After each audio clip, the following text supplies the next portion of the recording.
Hi students, तो आप कैसे हैं। आइए आज हम बात करते हैं क्लास 7th की history lesson second. The name of the lesson is new Kings and kingdoms, नए राजा और उनके राज्य। Okay, and this is the third video of the lesson. बेटा बता दें आपको कि इससे पहले मैं 2 वीडियो और कर चुका हूँ इस लेसन पर।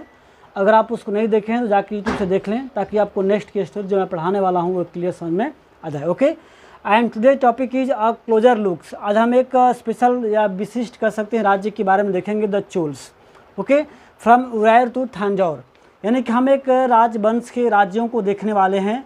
राज्य का जो टेरिटोरी था उसको देखने वाले हैं, जो चोल के अंडर में आया करता था। जैसे कि पिछले वीडियो की बात करें, बताया था हमने कि जो हमारे कंट्री पे कई राजवंशों का राज रहा है, राष्ट्रकूट, चोल, पांडे, आपको मतलब तो इस प्रकार से हम एक मतलब विशिष्ट एक कहते हैं इंडिविजुअल जो चोल राजवंशों के बारे में पढ़ने वाले हैं कि उन राज्य का मतलब कहाँ से था और उनमें कौन जो है पावरफुल राजा हुआ करते थे, उनकी एडमिनिस्ट्रेशन या जो पॉलिटिकल पावर था वो कैसा था। हम इन तमाम बातों को चर्चा करेंगे इसमें, इसलिए बहुत ही इंटरेस्टिंग और नॉलेजफुल ये टॉपिक्स होगा। इसलिए आप इसको ध्यान से और सावधानीपूर्वक पढ़ें ताकि आपको नॉलेज गेन हो। आइए चलते हैं। तो बेटा अगर आपके पास बुक अवेलेबल है तो आप पेज नंबर 22 को ओपन कर लें, ताकि जैसे कि मैंने इस यहाँ पर आप देख सकते हैं इस बुक में उसी प्रकार का पेज आपके पास ओपन होगा। 22 पेज आप उसको ओपन करें और उसके अकॉर्डिंग लाइन बाय लाइन को देखें। चलते हैं, आइए देखते हैं। तो फ्रॉम उरायूर टू थांजौर, यहाँ पर देखते हैं how did the Chola rise to power. यहाँ पर समझने वाली बात है कि जो चोल राजवंश थे उसका पावर या शक्ति जो है कैसे मतलब उदय हुआ, कैसे पावर में आए, कैसे पावर उसका बढ़ा। A major chiefly family known as the Muttaraiyar hold power to the Kaveri delta, यानी कि एक बात की एक बहुत ही मतलब माइनर चीफली फैमिली जिसका नाम है आपको यहाँ दिया हुआ है मैट्रियार, जो कि आपको कावेरी डेल्टा के पास में रहा था, बहुत ही पावरफुल और बहुत ही उसके पास पावर था। They were subordinate to the Pallava king of the Kanchipuram, यानी कि वे कच्चीपुरम में एक पल्लव वंश के राजा थे, उनको ये सबॉर्डिनेट करते थे, उनको सहयोग करते थे। जैसे Vijayalaya who belonging to the ancient chief family of the Cholas from Uraiyur capture the delta of the Muttaraiyar in the middle of the 9th century, यानी दिया है कि 9th सेंचुरी के मध्य तक जो एक राजा था पल्लव, उसके कुछ एरिया को इन्होंने कैप्चर कर लिया। ठीक है, उरायूर को अपने कब्जे में ले लिया। He built the town of Thanjore and the temple of goddess निशुम्भसुधि।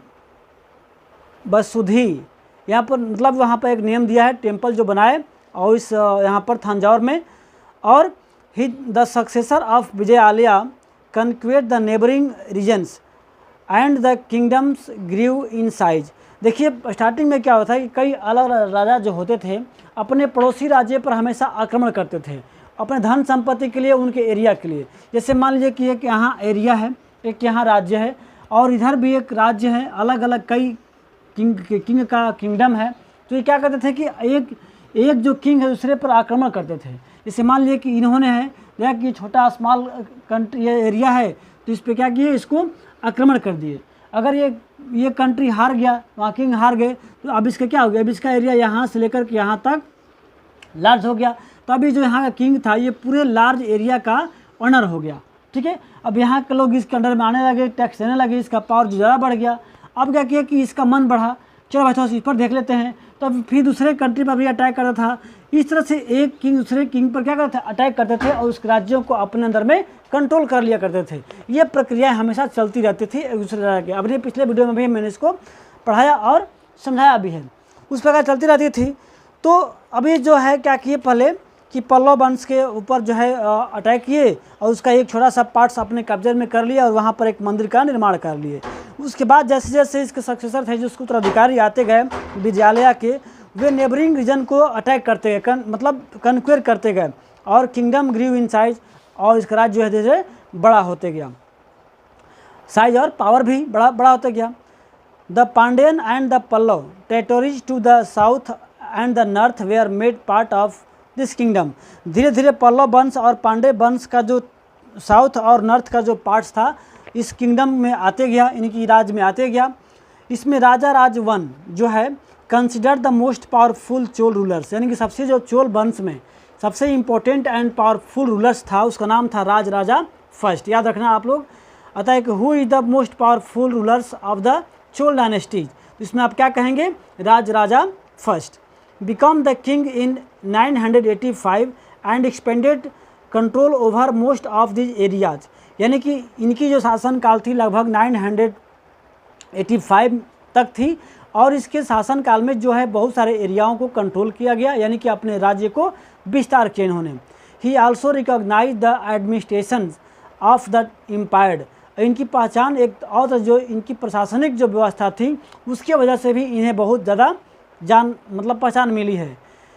राजराजा's son Rajendra one continued his policy and even raided the Ganga valley. देखिए राजराजा के जो सन थे राजेंद्र वन, उन्होंने भी अपने पिताजी की जो पॉलिसी थी उसे कंटिन्यू रखा, उसी धारा पर चलते गए और अपने इसके लिए उन्होंने अपने जो एरिया था, उनकी राज्य जो था गंगा की घाटी तक, यानी कि काफ़ी ज़्यादा जो है विस्तार किया। Sri Lanka and countries of south east Asia developing a navy for this expedition, और इसके लिए उन्होंने श्रीलंका से लेकर के जो नॉर्थ साउथ का एशिया का जो पार्ट्स है उसे भी नेवी के लिए इन्होंने एक्सपेंडिशन किया, इस पर खर्च किया, यानी कि बहुत सारे इन्होंने डेवलपिंग वर्क किया। अब हम देखते हैं यहाँ पर इन्होंने इस राजवंश में क्या क्या हुआ। जो चोल डायनेस्टी जो था, आपने देखा कि एक पहले छोटी सी जो पल्लव वंश से उसके एरिया कैप्चर करता है, इसके बाद अपने उस एरिया पे एक टेम्पल इस्टेब्लिश करता है, फिर धीरे धीरे उनके जैसे राजवंश आते हैं, जैसे उनके वंशज आते हैं, अलग अलग टेरिटोरीज पे आक्रमण करते हैं, उसको जीतते हैं, इस प्रकार से उनका एरिया जो है बढ़ते बढ़ते बढ़ते पूरा चौड़ा हो गया। तो जो सबसे इम्पोर्टेंट में देखा राजराजा वन जो था, उन्होंने काफ़ी शक्तिशाली पावरफुल और अपने राज्य को बहुत ज़्यादा विस्तार करने वाला राजा इस वंश का था, हमने देखा।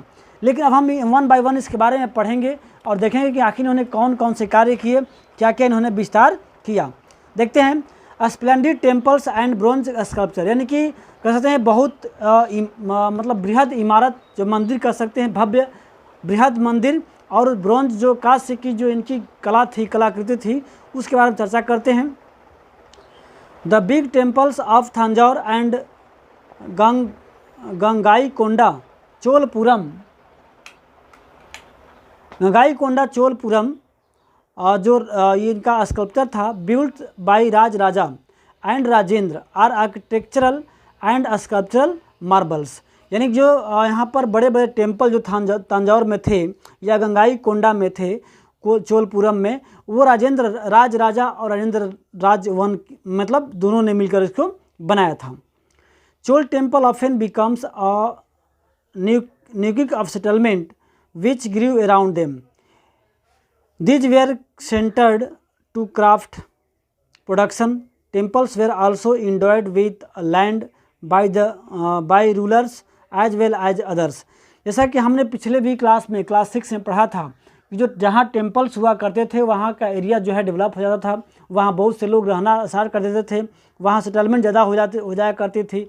उस प्रकार यहाँ भी यानी कि चोल टेम्पल जब बना तो सेटलमेंट जो है इसके आसपास बहुत ज़्यादा हो गया, यानी लोगों की ज़्यादा संख्या जो है यहाँ पर स्टे होने लगी। इसके साथ साथ जो क्राफ्ट प्रोडक्शन भी यहाँ का मुख्य केंद्र हो गया इन मंदिरों के आसपास का। और जो टेम्पल्स वेर आल्सो इंडोर्ड, यानी कि इसके पास बहुत ज़्यादा ज़मीन भी हुआ करती थी जो राजा के अंडर में हुआ करती थी।